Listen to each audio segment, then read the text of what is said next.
तो news one India पर लगातार जारी है ई चर्चा अनलॉक, जिसमें अब हमारे अगले जो मेहमान हैं वो विजय शर्मा जी हैं, जो विश्व शांति चैरिटेबल ट्रस्ट मथुरा के सचिव हैं, जिनकी छवि एक समाज सेवी के साथ साथ विश्व कल्याण के लिए शांति दूत के रूप में है, जिससे चर्चा करेंगे। हम कई मुद्दों पर बातचीत करेंगे। सबसे पहले सर, आपका बहुत बहुत स्वागत है न्यूज वन इंडिया पर। इस कोरोना काल में जिस तरीके से सभी जगहों के अभी तक मंदिर बंद है, कई जगहों पर नहीं खोले गए हैं, मथुरा में भी यही हाल है। प्रिया कांतजू की अगर बात करें तो वो भी अभी बंद है। अब ऐसे में जो भक्त हैं उनकी तरफ से लगातार यही सवाल है कि आखिर जब आदेश आ चुका है सरकार की तरफ से, तमाम गाइडलाइंस आ चुकी हैं, तो कब तक भक्तों को भगवान से दूर रखा जाएगा? देखिए, सबसे पहले तो आपके जितने भी दर्शक हैं उनका मैं धन्यवाद करूंगा और आपका धन्यवाद करूंगा कि आपके चैनल का धन्यवाद करूंगा कि आपने लोगों से मिलवाने का श्रेय किया।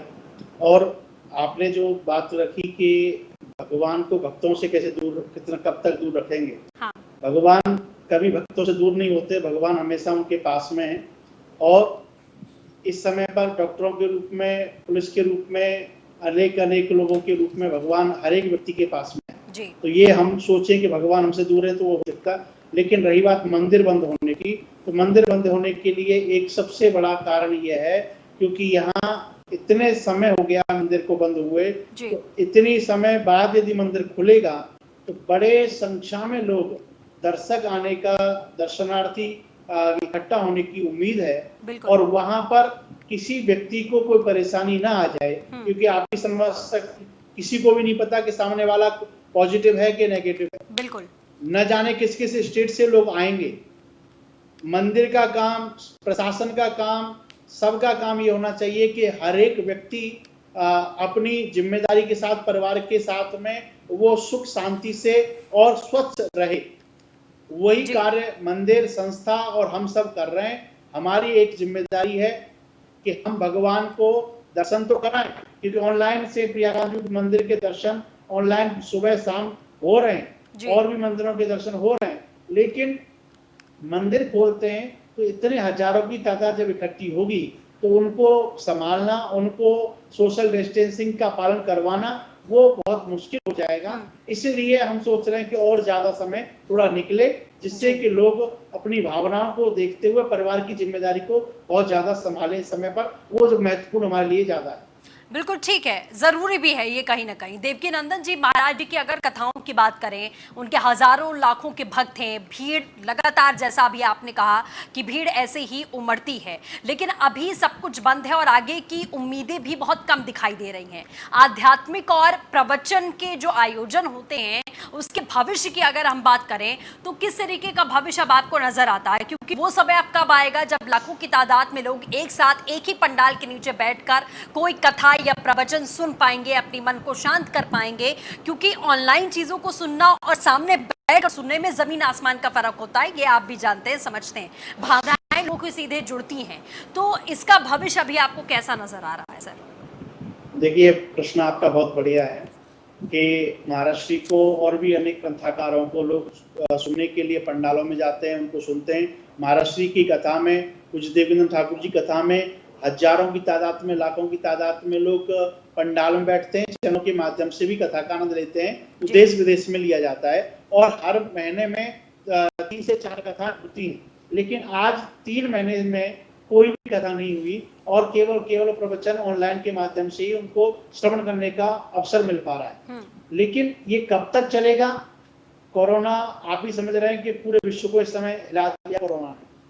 सारे ओलंपिक गेम से लेकर सारे पॉलिटिशियन, सारे सरकारों के जो और देशों के जितने भी जो प्लानिंग थी वो सब अस्त व्यस्त कर दिया है। क्योंकि वहां सरकार पूरी, चाहे देश की हो चाहे वो और विदेशों की सरकार हो, वो इस समय पर कोरोना को कैसे हराना है, कैसे अपने नागरिकों को सुरक्षित रखना है, वो महत्वपूर्ण उस कदम को लेकर आगे बढ़ रहे हैं। उसी चीज को जितने भी धर्म गुरु हैं, उसी चीज को लेकर हम लोग भी आगे बढ़ रहे हैं कि हमारी एक जिम्मेदारी है, जितने भी देश में रहने वाले लोग, जितने भी धर्म प्रेमी लोग, वो सुरक्षित हों, उनका परिवार सुरक्षित हो।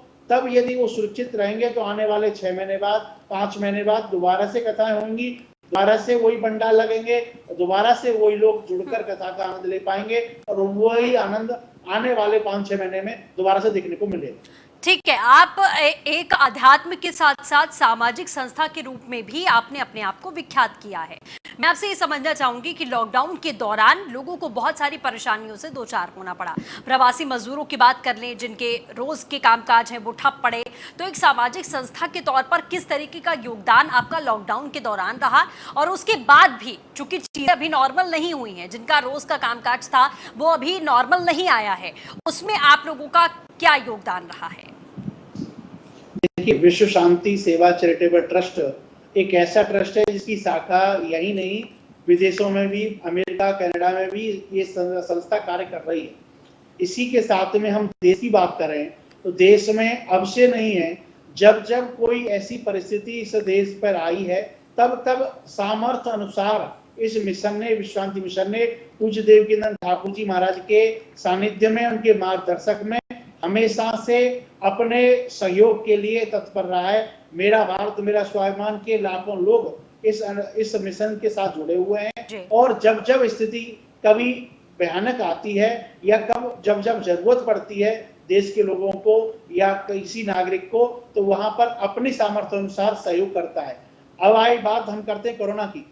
कोरोना जब प्रारंभ हुआ, आपको याद दिला दें, जब लॉकडाउन प्रारंभ हुआ उससे एक दिन पहले हमने प्रियाकांजू मंदिर बंद कर दिया था। हाँ। प्रशासन ने नहीं कहा था हमको, प्रशासन ने हमको नहीं कहा था कि मंदिर बंद करिए, ना कोई आदेश आए थे तब तक। उससे 2 दिन पहले ही हमने प्रियाकांजू मंदिर की बंद की 11 दिन की घोषणा कर दी थी कि 11 दिन ये मंदिर बंद रहेगा, क्योंकि हम समझते हैं हमारी जिम्मेदारी, क्योंकि हम लोग नहीं समझते। कैलाश मानसरोवर यात्रा होनी थी मई में, वो हम मार्च में ही लगभग 15 तारीख को हम कैलाश मानसरोवर यात्रा कैंसिल कर चुके थे, क्योंकि हमें दिख रहा था कुछ अनहोनी सामने आ रही है।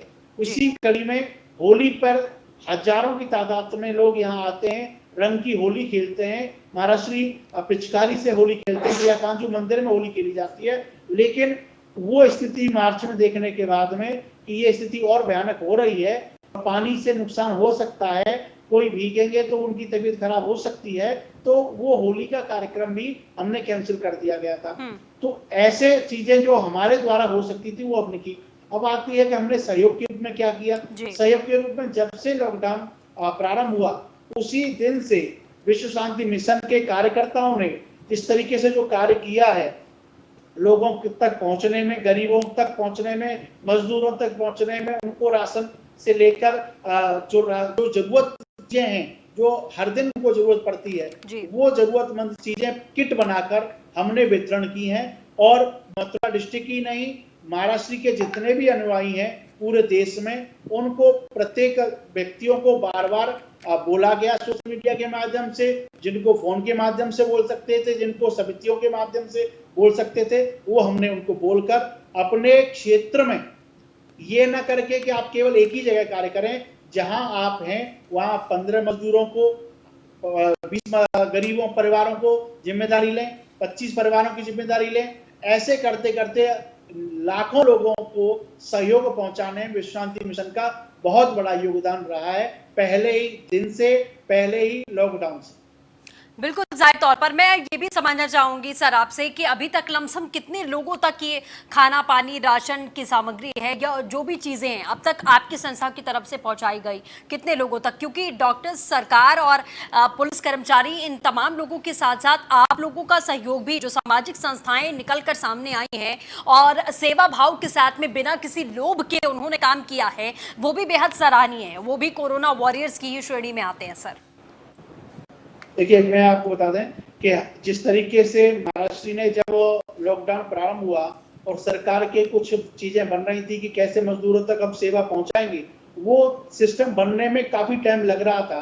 तो क्योंकि मजदूर आज काम करता है, मेहनत करता है, शाम को रोटी बनाता है और वो राशन खरीद के लाता है, दूसरे दिन उसके लिए वो राशन काम आता है। लेकिन उसी दिन हमने दूसरे दिन से ही राशन की किट पूरा एक एक थैला बनाकर, जिसमें 5 किलो आटा, 5 किलो आलू, 5 किलो चावल, दाल, मसाले, जितने भी साधन थे वो हमने करीब करीब 10-15 दिन की व्यवस्था 4 व्यक्तियों के हिसाब से हमने जिम्मेदारी ली। और आपको बता दें कि हमने 1000 व्यक्तियों का चयन किया था कि हम 1000 परिवारों को मथुरा डिस्ट्रिक्ट में ये एक सामान राशन की किट वितरण करेंगे। और हमें नहीं पता था कि इतना लंबा वक्त बीतेगा। हाँ। यानी हमको लगा था कि 5 से 10 दिन ही, ये 15 दिन लॉकडाउन चलेगा। लेकिन बिल्कुल। जब ये लॉकडाउन बढ़ते बढ़ते इतनी चीज हो गई, तो आज मथुरा डिस्ट्रिक्ट में आपको बताएं 11,300 परिवारों को हमने किट वितरण की है, मथुरा डिस्ट्रिक्ट। बिल्कुल और ऐसे जी। ही हम चाहेंगे जो देश में और भी हमारी समितियों ने जो कार्य किया है, वो लगभग 22,000 लोगों को उन्होंने वितरण किया है। 20 से 22,000 लोगों को खाना उन्होंने वितरण किया, मास्क वितरण किए हैं, सैनिटाइजर वितरण किए हैं। पुलिस प्रशासन से लेकर हमने सुरक्षा कर्मचारियों को महाराष्ट्र ने स्वयं जाकर उनको वितरण किया है। और हमने खाने से लेकर, और जो हमारे कई भक्त ऐसे हैं जिन्होंने बेंगलोर में, जिन्होंने दिल्ली में और भी अनेक अनेक जगह पर ऐसे सेवा कार्य करते हुए लोगों तक पहुंचाने में, मैं कहूंगा कि टोटल यदि हम संख्या बात करेंगे तो ये 1 लाख प्लस ही लोगों तक, जरूरतमंद लोगों तक विश्रांति मिशन ने योगदान। बिल्कुल जाहिर तौर पर। ठीक है, मैं आपसे ये भी जानना चाहूंगी, जैसे कोरोना काल है और किसी की शक्ल पर नहीं लिखा कि वो पॉजिटिव है या नेगेटिव है, ऐसे में जो टीमें आपने बनाई हैं, जैसा आपने कहा कि कई लाख लोगों तक अभी तक मदद पहुंचा चुके हैं, बहुत शुक्रगुजार होंगे आपकी संस्था का। तो क्या उन टीमों को कैसे ट्रेन किया आपने, क्योंकि मेंटली कहीं ना कहीं लोगों को प्रॉब्लम होती है कि संक्रमण लोगों के बीच में हम जाएंगे, चीज़ों को बांटेंगे, वितरण करेंगे, तो कैसे उन्होंने अपने आप को प्रिपेयर किया कि नहीं, हमें सेवा भाव के साथ आगे बढ़ना है, लोगों की मदद करना हमारी जिम्मेदारी है?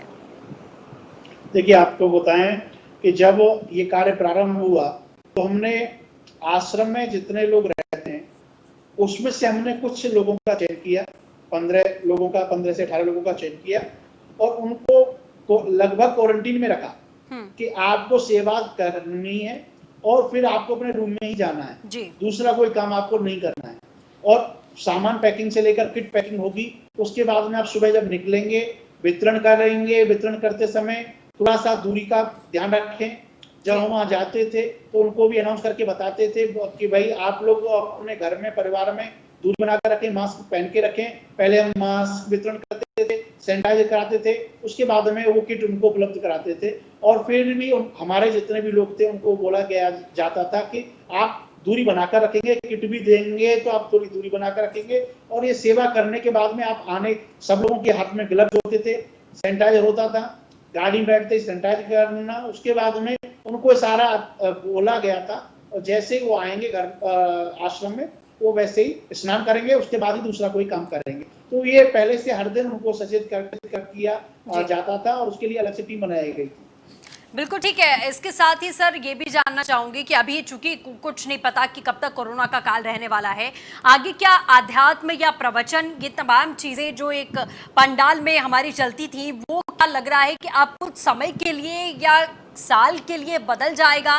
कि अब वो तस्वीर कब हमें देखने को मिलेगी, कोई अंदाजा नहीं है। क्या आप सारी चीजें जैसे ऑनलाइन हो रही हैं, डिस्टेंस मेंटेन करके, इसके लिए कोई एक नई प्रणाली, एक नया रंग रूप के साथ में चीजों को सामने लाना पड़ेगा? क्योंकि आध्यात्म से, प्रवचन से, इन तमाम चीजों से लोगों को आप ज्यादा दिन तक दूर नहीं रख सकते, उनका कहीं ना कहीं बहुत असर उनकी जिंदगी में गहरा पड़ता है। इसके लिए तो क्या एक नए सिस्टम के साथ में, एक नए रंग रूप के साथ में आप लोग कोई ऐसी तैयारी कर रहे हैं वापस आने की? देखिए, अभी जो क्रम चल रहा है और अभी हमने जिस प्रकार महाराष्ट्र ने शुरुआत की क्षणों में ही जब घोषणा की थी कि 50 लाख रुपए का योगदान हम भारत सरकार को देंगे इस कोरोना में, तो वो भी हमने पूरा किया और डायरेक्ट उसमें हमने सहयोग पहुंचाया। इसकी एक खास बात और रही जो मैं आपको बताना चाहूंगा, कई लोगों ने हमको जब सेवा क्रम को देखते हुए, जो महाराष्ट्र के फॉलोअर्स थे, उन्होंने हमसे खुद चल के कहा कि हमें कुछ सहयोग देना है इस क्रम में। तो उनको केवल एक ही अपील की गई कि आप ये सहयोग डायरेक्ट या तो पीएम केयर्स में या गरीब मजदूरों अपने जो आसपास में रह रहे हैं वहीं आप लगाइए। अभी संस्था में डोनेशन न देकर आप ये सेवा वहां लगाइए, जिससे कि डायरेक्ट जल्दी से जल्दी मजदूरों तक सेवा पहुंच सके, सुविधा पहुंच सके और उसका लाभ उनको मिल सके।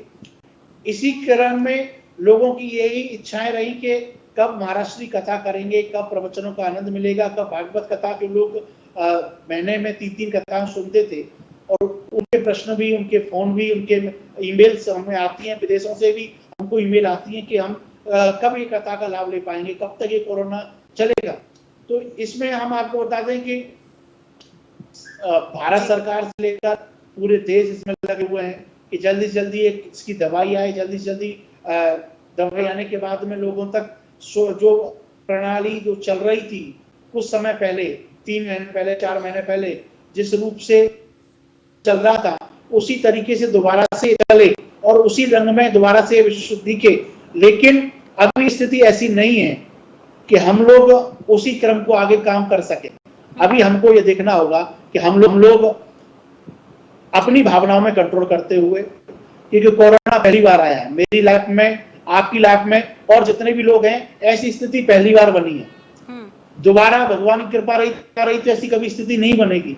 तो क्या हम इतने समय के लिए पेशेंस रख सकते हैं? क्या इतने समय के लिए हम अपने घर के जो कार्य हैं उनको करते हुए अपने परिवार को समय दे सकते हैं? अपनी भावना, यदि भजन की बात करते हैं, कथाओं की बात करते हैं, तो हम घर बैठकर भी कथा सुन सकते हैं। आज हम कथा की बात करें, एक शहर में साल में एक बार कथा हो पाएगी, 2 साल में एक बार कथा हो पाएगी, उसके बाद तो ऑनलाइन ही आपको कथा सुननी है या टीवी पर कथा सुननी है। तो ऐसे ही आप समझ लें कि अभी हम लोग केवल और केवल कथा का आनंद ले रहे हैं, तो ऑनलाइन या टीवी के माध्यम से लेंगे।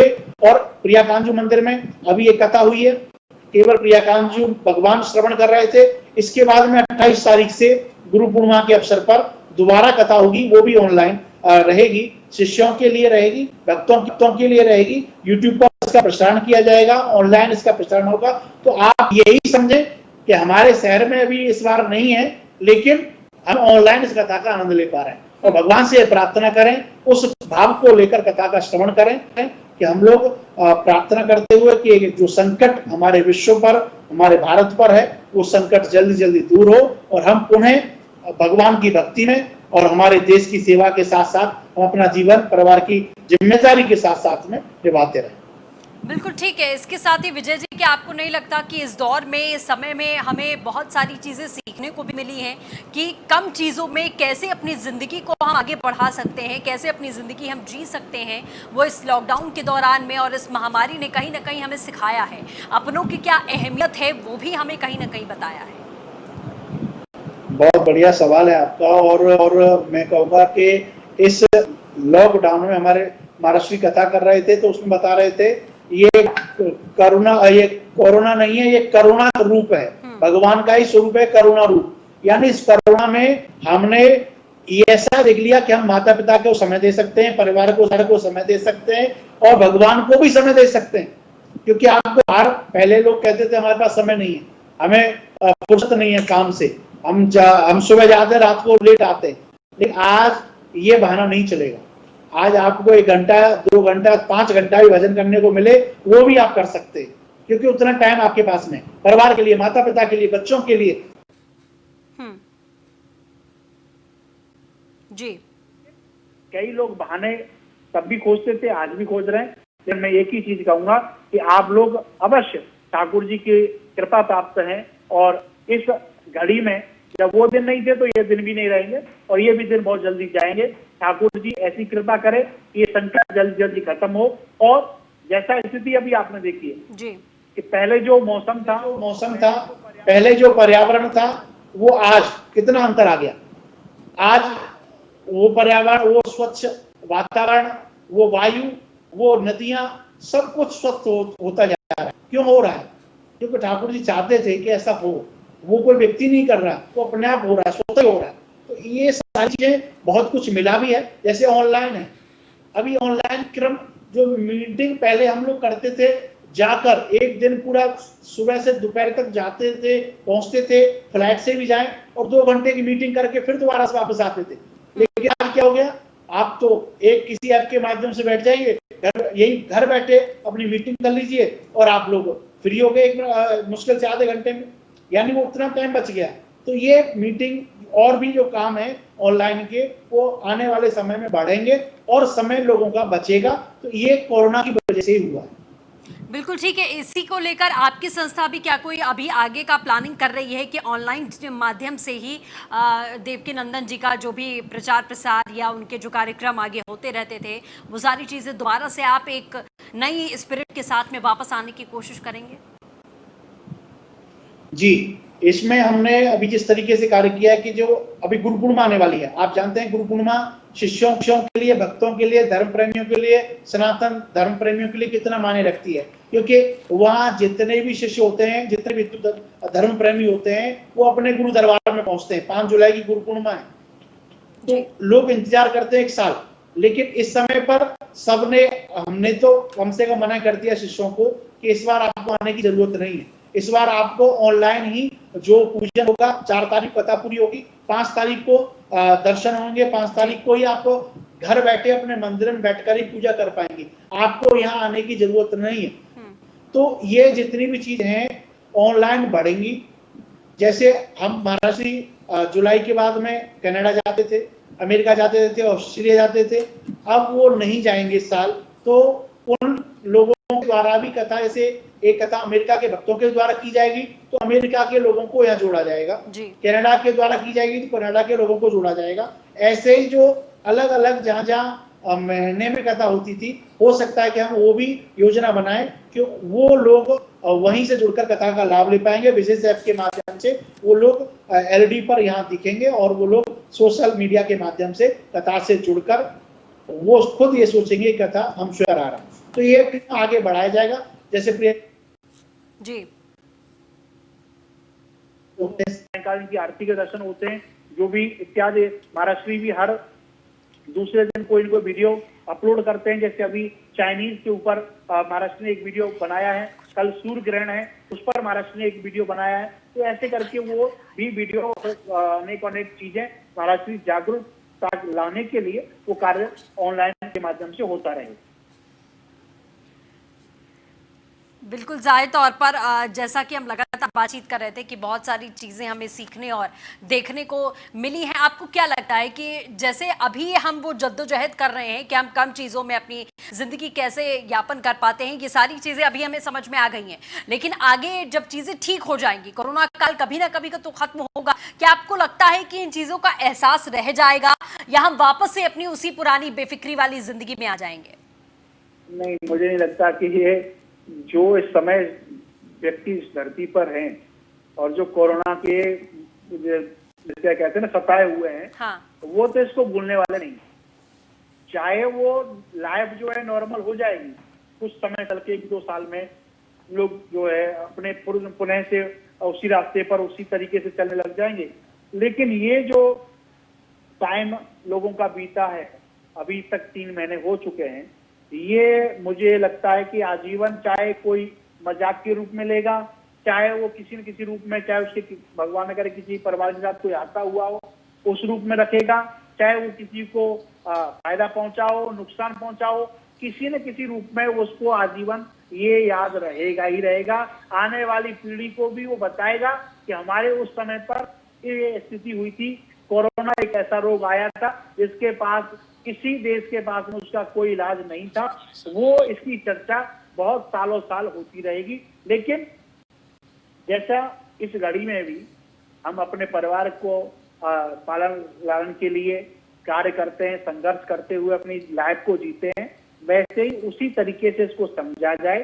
सावधानी हम लोग बरतें, मास्क पहन के रखें, 3 से 4 फीट की दूरी रखें जिससे भी हम वार्तालाप कर रहे हैं, जिससे मिल रहे हैं, और बेवजह आप इधर उधर घूमे नहीं, बेवजह इधर उधर जाना आना ना करें, सावधानी बरतें। तो घबराने की बात है ही नहीं इसमें, जितने भी हमारी डॉक्टरों से बात हुई है। लेकिन जहां सावधानी आप नहीं बरतेंगे तो फिर आप अपने आप को भी और अपने परिवार को भी मुश्किल में डाल सकते हैं। तो बस आपको थोड़ी सी कुछ चुनिंदा कुछ सावधानी है, उसके सामना करते हुए अब आप संघर्ष की बारी है। अब आपको डरने की बात नहीं है, क्योंकि जब शुरुआत हुई थी तब डरने की बात थी, क्योंकि बहुत लोगों को कुछ पता नहीं था कि कैसे इससे निपटा जाएगा। लेकिन अब वो घड़ी आ चुकी है, अब डरने की बात नहीं है, अब तो आप संघर्ष करने की बात है। अब हमको सामने आना चाहिए क्योंकि कार्य भी करना है, लेकिन सावधानी के साथ बार बार हाथ धोएं, मास्क पहन के रखें, मास्क नहीं है तो आप ही पहन के रखें, कुछ न कुछ उसका सावधानी। क्योंकि कई लोगों को अभी भी मैं देखता हूँ रोड पर जाते हुए, कुछ मास्क नहीं है, बाइक पर जा रहे हैं, आ रहे हैं, और कॉपी नहीं है, कुछ नहीं है मुंह पे। कई लोग हैं बड़ी संख्या में ऐसा कर रहे हैं। तो मुझे लगता है कि उनको सचेत होने की जरूरत है। हम भी इस कार्य को आगे बढ़ा रहे हैं, हम भी उन लोगों को जागरूक करने का अपना पूरा कार्य कर रहे हैं, लेकिन आपके चैनल के माध्यम से भी और जो इस समय देख रहे हैं, जितना हो सके लोगों को जागरूक बिल्कुल करें। ठीक है विजय जी, और हमारे कार्य साथ आगे जुड़ने के लिए और तमाम बातों के लिए आपका बहुत बहुत शुक्रिया। तो जाहिर तौर पर इसी तरीके से लगातार न्यूज़ वन इंडिया पर ई चर्चा जारी है, आप बने रहिए हमारे साथ में। रुकेंगे छोटे से ब्रेक के लिए।